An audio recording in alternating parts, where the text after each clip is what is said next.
İmam İbn Qeyyim, Allah rəhmət eləsin, özünün yazdığı İğathətul Ləhfən kitabında gözəl bir söz deyir. Buyurur ki, فَالْبَصِيرُ الصَّادِقِ لَا يَسْتَوْحِشُ قَلْبُهُ مِنْ قِلَّةِ الرَّفِيقِ وَلَا مِنْ فَقْدِهِ.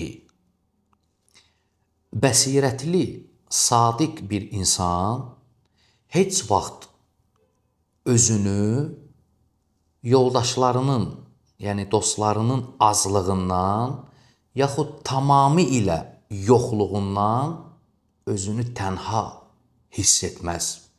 Yəni qorxu içində narahat hiss etməz. Yəni mən tək qalmışam. Nə vaxt? Əgər İdəstəşərə qalbuhu murafaqətər rəilil əvvəl, əgər öz qəlbini birinci nəsil ilə bir yerdə bilərsə, birinci nəsil, yəni Peyğəmbər sallallahu aleyhi və səlləm, sahabələri və tabinlər, ən xeyirli nəsil.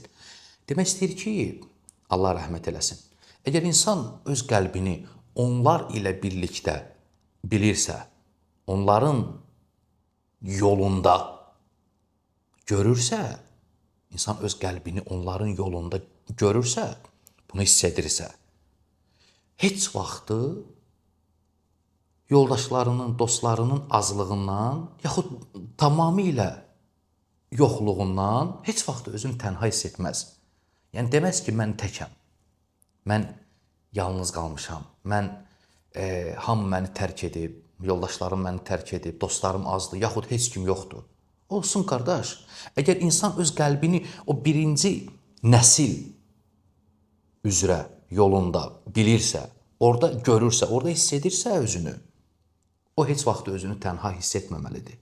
Bu sadiq insan, bəsirətli insan budur deyir. Ona görə, əziz qardaşım, sən əgər Peyğəmbər sallallahu aleyhi və səlləm yolunu gedirsənsə, sahabələrin, tabinlərin yolundasansa, sənin yanında kim var, kim yoxdur, dostların azdır, yaxud tamamilə yoxdur, özünü heç vaxt tənha hiss eləmə, qorxu içində, narahat hiss eləmə. Əsas odur ki, sən xeyirli nəslin yolundasan. Bu çox əzəmətli bir sözdür.